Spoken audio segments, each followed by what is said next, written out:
5, 4, 3, 2, 1. Yeah, you know what it is. It's your boy Guess Who. You now tapped into Streetnerdz Radio, the #1 station in the streets, and we got a special fucking guest in the building. Let's get it. You go ahead and introduce yourself for the people who don't know who you are. Hey, what's the word, everybody? I'm Mac from Fishscale Trap Collection, and yeah, that's me. Man, you been fucking going crazy out here with the designs and the clothing. I've been trying, man. Man, I would say that you dropping more than a lot of people, and your shit is dope. For the people who ain't too familiar with you, when did you start the Fishscale Trap Collection? So my big brother actually started Fishscale Trap Collection in like 2015 or so, and then he ended up going to prison, and then I picked it up a little bit afterwards. So I've been doing it since probably about 2 years ago. Would you say that this was your passion? Yeah, for sure. I definitely always been into clothes, being fly. Like, so you was just working with your brother, correct? Nah, I wasn't even working with him. He just he went. Yeah, he went away, and I just took it over. Okay. Was it hard just jumping into that role after a situation like that? Nah. Cause I already knew like how to do it. Like I already knew like how to make. Like I didn't know how to make clothes, but I know how to like get the resources to make them and things like that. I already knew how to get suppliers and things of that nature. So I kind of just jumped in and just put my own little creative twist on it. And so, what would you say the biggest difference between when your brother had it and what you were doing now? What's the biggest difference? I think the biggest difference is, I don't know, we went through like a whole rebrand, so like everything is different really. As far as the presentation, the colors, the way we drop, the content we're doing, like everything's different. Hell yeah. So now it's not just clothing, you also do podcasts as well, correct? Yeah, for sure. And what kind of podcasts do you do? Like what topics do y'all talk about and stuff like that? Man, I talk about a little bit of everything. Just whatever the guest specializes in or whatever they got going. That's usually what the topic usually is around. Best interview so far? Best interview? I don't know if it's the best, but probably my favorite interview has been with Hey A1. Man, Hey A1's going crazy. Yeah, for sure. He's definitely going crazy. What about that interview do you feel, what makes it your favorite? Well, it was before he was as popular as he is now. He was still popping at the time, but he wasn't like on the map as much as he is now. So he was still like kind of coming up. And he was kind of giving game, you know what I'm saying? He's a videographer and he's like one of the dopest ones. So he kind of has like an inside look on like everybody type thing. He's really shooting like everybody's video. Fuck yeah, hell yeah, he's one of my favorites. Definitely top 3. Yeah, for sure. The GOAT. Yeah. You feel what I'm saying? Other shit. Now, how do you feel about the media platforms in the city? Do you feel like it's a benefit to the city having all these platforms? Yeah, for sure. It got to be a benefit. You know what I'm saying? Everybody's got their own little twist, own little flavor. You know what I'm saying? They got like the super professional type shit. You got the Lord of the Streets type stuff. Barbershop Uncut. It's like a mixture of both. And they got vlogs and things like that. City Roots doing their thing, you know. I'm sure I'm leaving someone out, but everybody has their own little twist on what they do. I like it. So what's that sets you apart from everybody else? That's a good question. I would say I ask different questions. I would say I like to have more of a conversation with artists, you know, to get to have a feeling of like who they really are instead of like whatever persona they're trying to put on. And yeah. Have you ever run across an artist that just seemed too cool? Like, yeah, nigga, you just way too cool. Don't really want to talk, no energy. Yeah, for sure. And how did you overcome that interview? Start asking them questions they would be more interested in. Hell yeah. They just start talking about like shit, you know, that they're like, once you start talking about their eyes start lighting up, you know what I'm saying? Like, I don't know, sometimes they don't want to be talking about music even though they're an artist, which is kind of weird. But you start talking about like some weed or some street shit, you know what I'm saying? They'll start opening it up. So being from down here, you were originally from Colorado Springs, correct? Yeah, for sure. What's the biggest difference between Colorado Springs and Denver? I don't really think there is a difference. Really, it's the same type of shit. It's also Colorado shit. I So do you like when people separate the two? I mean, it's definitely a difference. Like the Streetnerdz is a little bit more smaller, and we're like you're like military heavy because there's a whole bunch of bases out there. That's about really the only difference. Is just it's just a smaller town. Like more people know like everybody. You know what I'm saying? And then we just have a whole bunch of military dudes. Fuck yeah. So you said at the beginning of the interview your brother went to go do a bid, and that's the reason why he took over. Yeah, for sure. The clothing. In that situation, are you a part of the street life? Have you got off the porch that they would say into dive into the street shit? Right now, nah, never. But why would you say that you didn't? Is it because of what your brother was going through, where you just was like, I learned my lesson? Yeah, for sure. Like, my big bro's in there for doing like some real street shit. You know what I'm saying?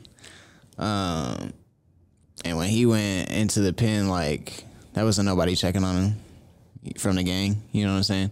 Wasn't nobody checking on him. Nobody putting money on the books. You know what I'm saying? Other than Diesel and Jit, like them the only real ones out here. So yeah, I was like, just things like that taught me a lesson. Like, just I be saying to myself, I be on some square business type of shit. Have you ever thought about it though?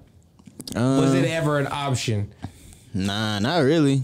I always been on some like positive, more business type shit. You know what I'm saying? I went to college right after high school, so. What's the best wisdom that your brother has gave you before he went and while he's in there?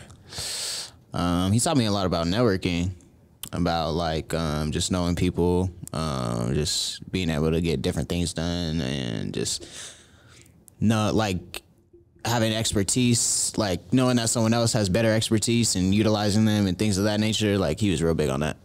Hell yeah. So if you had the opportunity to tell somebody who's in a younger position and is aspiring to do clothing and to break into the media, what advice would you give them? I would say do it big. If you're gonna do it, just do it big. I was talking to a dude, he's 17. He is his senior year in high school, and he has a clothing brand out here called Blank Tape. Mm-hmm.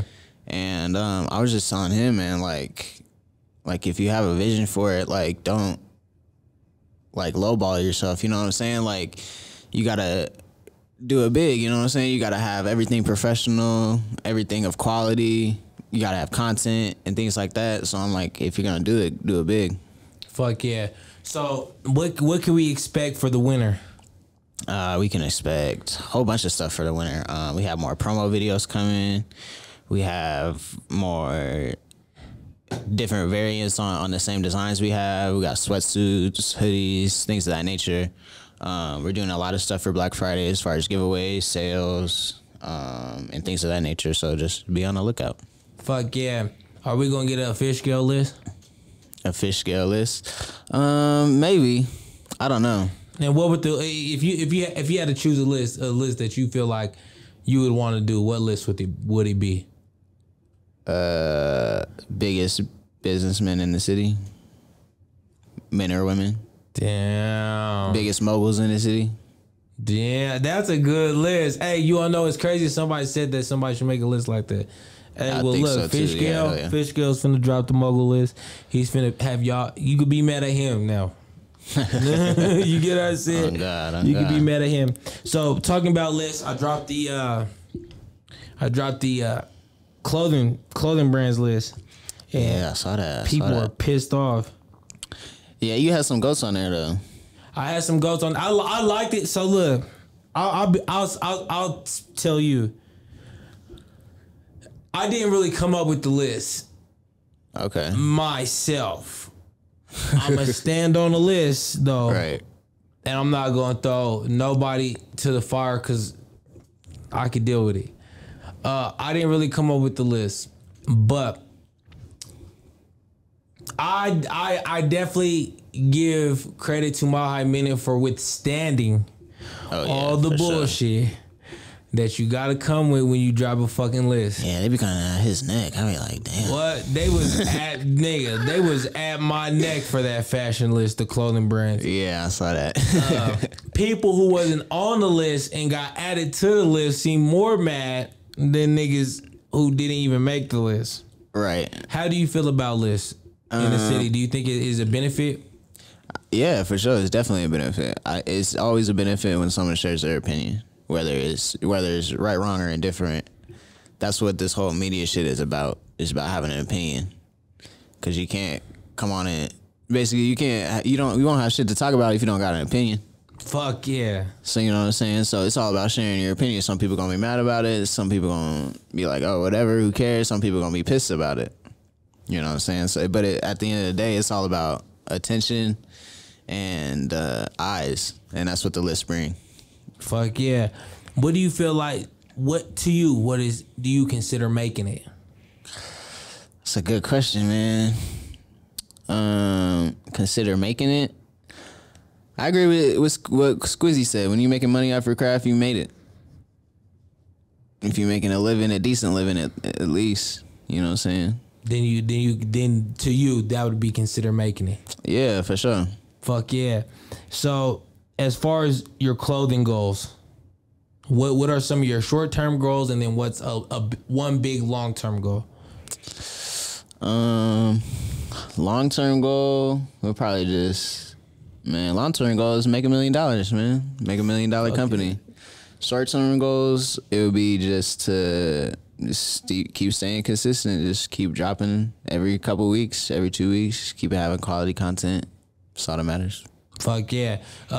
Content coming out. What surprise guests do we have on your show coming up? Man, no surprise guests, but just be on the lookout for a different twist on the show. That's what's up. So where can they find everything about Fishscale? We're on Instagram, Fishscale Trap Collection. Our website is fishscaletrap.com. Fishscale Media Company on YouTube. And yeah. Fuck yeah. Well, bro, I appreciate you. I want to give you your flowers now. You being a supporter. Yeah, always. Of what we've been doing from the gate. Your clothes is dope. Give you your flowers now for coming into a situation that could have folded a lot of businesses. Yeah, and you taking it on your shoulder, and you really doing some shit that a lot of people are respecting. Hey, much love. For sure. Well, I appreciate everybody for tuning in. This Street Nerd Radio, the #1 station in the streets. Yeah.